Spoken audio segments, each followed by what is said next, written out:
নমস্কার, জোহার। আমি মনোরঞ্জন Mahato, culture education group, ধরম ধরম ধরু রাখড়া। তো আজকে আমাদের আসে গেছি এই বাগালগোড়া গ্রাম। এখানে দেখুন হরি সংকীর্তন চলছে। নমস্কার, আমার নাম হচ্ছে সমল সিং। আমার বাড়ি হচ্ছে বাগালগোড়া গ্রামে। আজকে গত দুদিন প্রথম থেকে আমাদের এই গ্রামে শ্রী শ্রী রাধা গোবিন্দ নাম শুরু হয়েছিল। আজকে এটা হচ্ছে প্রথম অবতার, তাই না? এটা হচ্ছে প্রথম অবতার, মৎস্য অবতার। ভগবান বিষ্ণু মৎস্য অবতার যুগে অবতার নিয়েছিলেন। আচ্ছা, আর ভগবান 10 অবতারে এটা প্রথম অবতার। তাই আপনাকে দেখাচ্ছি, এটা হচ্ছে মৎস্য অবতার, ভগবান বিষ্ণু প্রথম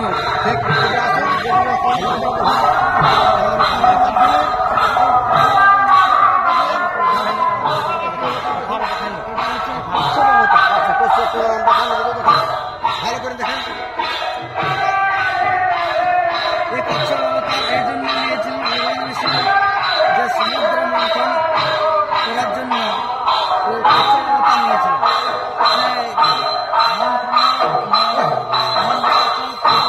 যখন সমুদ্র মন্থন করতেছিলেন তখন মধ্যাবস্থায় ডুবে যেতেছিলেন। তখন কি করা যাবে?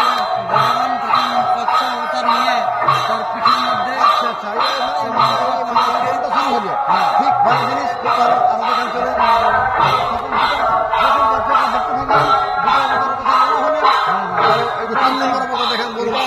অবতার। আচ্ছা, ভগবান বিষ্ণু পৃথিবীকে বাঁচাবার জন্য সে বরাহ অবতার নিয়েছিলেন। প্রাচীন সময়ে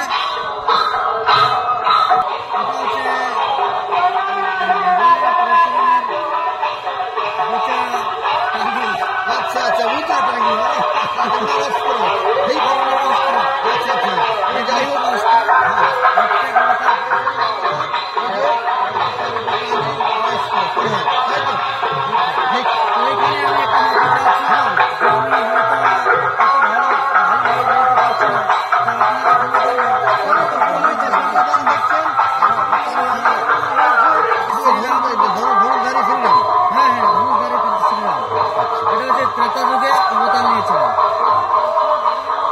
ঠিক রামায়ণ যুদ্ধ রামায়ণ। চলো, ঠিক আছে। দেখছেন আপনারা কেমন লাগছে অবশ্যই কমেন্ট করে জানাবেন। ঠিক আছে। কালিয়ানাথ তার সকলেই ভাই ছিলেন। ওরা 2 ভাই ছিলেন। এক ছিলেন কালিয়ানাগের সকলেই ভাই।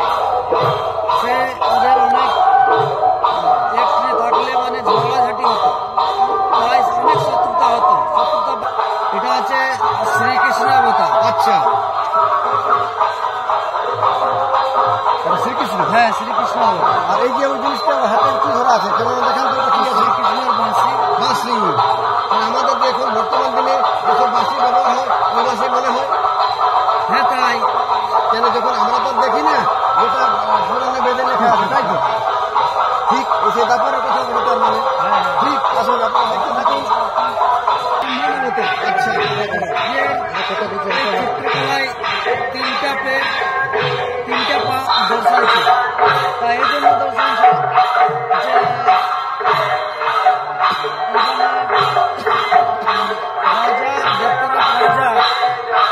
অনেক বলশালী হয়ে স্বর্গে অনেক ক্ষতি করতেছিল মানুষের। তাই দেখে ভগবান বিষ্ণু ব্রাহ্মণ অবতার নিয়ে যে একদিন শ্রীকৃষ্ণ জ্ঞান খেলতেছিলেন, সেই জ্ঞান খেলতে খেলতে সে যমুনা নদী পড়ে যায়। সে যমুনা নদী পড়ে যায়, তখন তো কেউ যমুনা নদী যেতে চায় না। সবাই জানে যে কালীনাগ আছে, কালীনাগ আছে ওখানে।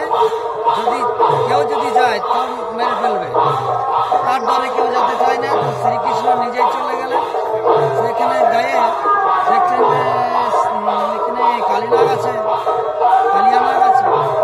তো সেখানে যখন প্রবেশ করে সে আমার সাথে অনেক যুদ্ধ হয়। যুদ্ধ হওয়ার পরে কালিয়ানাগ তাই তো? ঠিক, আসুন আপনারা দেখতে থাকুন। দেখছেন এটা হচ্ছে কল্কি অবতার। কল্কি অবতার। শুনেছি এই কলকি অবতার নাকি এখনো অবতার নেই নাই, ভবিষ্যবাণী কিছু ধর্মগ্রন্থে করেছে। তাই আমরা টুকুটুকু জানবার চেষ্টা করেছি বা কিছু জেনেছি যে এই আগামী কিছু হাজার সালে আমাদের এই কলিযুগে অবতার নেবে। আচ্ছা, এই কলিযুগে মানে অবতার নেবেন, কল্কি অবতার।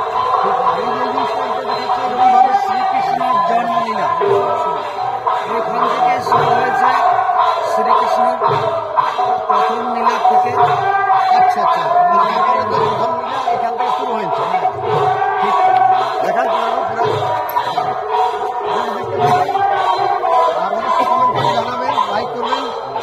আর এই যে এরকম দেখাচ্ছে এটা এটা হচ্ছে নরসিংহ অবতার এবং হিরণ্যকশ্যপের বধ।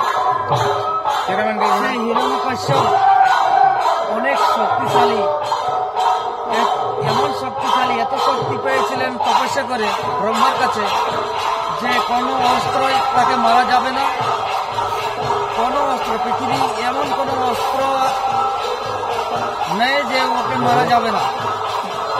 তাই ভগবান বিষ্ণু নরসিংহ অবতার নিয়ে তাকে বধ করলেন। আচ্ছা, নরসিংহ অবতার ধরে ইনাকে বধ করলেন, তাই তো? করলেন। ঠিক। আবার দেখান, এই যখন আপনারা দেখছেন নরসিংহ অবতার দেখলেন, প্রথম আরম্ভ থেকে যে অবতার সেগুলো দেখলেন। আর এটা আবার কি জিনিস রে বাবা? এটা হচ্ছে বঘাসুর বধ।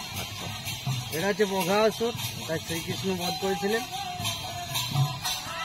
আচ্ছা আচ্ছা, শ্রীকৃষ্ণ এই বঘাসুরকেও বধ করেছিলেন। এটা তাহলে বঘাসুর এইভাবে মানে মানুষের রূপ বদল করছো, তাই তো? হ্যাঁ, মনে হয় মনে হয়। এখনকার ওদের মানুষের জানা নেই আমাদের জানা নেই। ঠিক, শাস্ত্রে দেখা যতটুকু লেখা আছে। জেনেছি ঠিক ওখানে। ঠিক ঠিক ঠিক। আসুন আপনারা দেখুন, এটা এটা আবার কি এটা জিনিস হচ্ছে বাবা? অষ্টসখী স্নান। হ্যাঁ। যা আমরা এখানে কালাকৃতির কিছু দ্বারা বানানো করে মানে দর্শককে দেখাচ্ছেন, দেখাচ্ছে। এই যে দেখান তোমরা আমরা ভালো করে আপনারা কি দেখাচ্ছেন। তো মনে হচ্ছে এটা তো অন্যরকম দেখাচ্ছে ভাই। এরা যে নিচে আছে, জোড়হাত করে আছে এরকম ভাবে। আর ওটা ওই- তাদের বস্ত্র হরণ করেছিলেন শ্রীকৃষ্ণ। আচ্ছা আচ্ছা, এই জন্য বস্ত্র হরণ করেছিলেন যে এখানে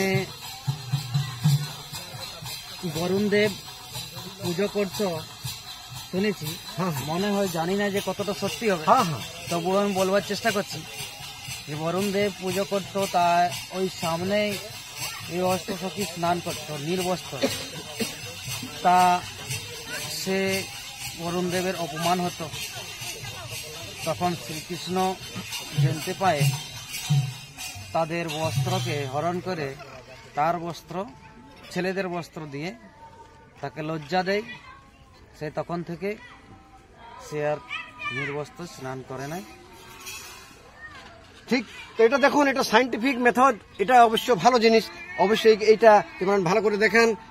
কেন কি এরকম আই উলঙ্গ অবস্থায়, কেন আমরা যখন লজ্জা পাই তো অবশ্যই লজ্জা শরম থাকা উচিত মানুষের। তো যার জন্য আজ আমাদের ঢাকার জন্য কাপড় পরা হয় পরনে, তাই তো? তো ঠিক, যাই হোক, তাহলে আসুন এরপরে আপনারা দেখতে থাকুন। এইটা এইভাবে এটা কি জিনিস গো? এটা হচ্ছে সুদামা শ্রীকৃষ্ণের মিলন। আচ্ছা আচ্ছা আচ্ছা আচ্ছা, তাহলে এটা কৃষ্ণ আর সুদামার মিলন। সুদামার মিলন। আচ্ছা আচ্ছা, শুনেছি সুদামা শ্রীকৃষ্ণ ছেলেবেলায় একই সাথে পড়াশোনা করে তাদের মিত্রতা অনেক ছিলেন। না হয় এখনো তো স্কুলে হয় এগুলো আমাদের। যখন পড়াশোনা করে শিক্ষা দীক্ষা নিয়ে যখন অনেক বড় হয়, তখন শ্রীকৃষ্ণ তার রাজা হয়ে যায়। আর সে সুদামা ব্রাহ্মণ ছেলে, গরিবের ব্রাহ্মণ ছেলে, সে গরিবেই থেকে যায়। সে এদিক ওদিক পাড়া গ্রামে যায় ভিক্ষা করে তার যেমন জ্ঞাপন করতেন। তো একদিন এমন পরিস্থিতি খারাপ হয়ে যায় সুদামার, যে বলা যাবে না, কিন্তু তবুও আমি বলার চেষ্টা করছি। হ্যাঁ, যতটা পারেন যতটা আমাদের এই পারছি। দর্শককে, আমাদের শ্রোতা বন্ধুরাকে জানান। হ্যাঁ, যে সুদামার অনেক খারাপ পরিস্থিতি হয়ে যায়। তখন তার বউ বলে যে যাও রাজার কাজ। শ্রীকৃষ্ণ জানেন নাই যে ওটা তার ছোটবেলার বন্ধু মিত্র, মানে একসঙ্গে স্কুলে পড়েছে। হ্যাঁ, সে জানে নাই।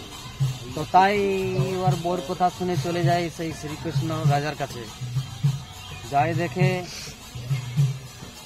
যে এ তো আমার মিত্র বন্ধু, তখন সেইখানে অনেক কান্না কাটি।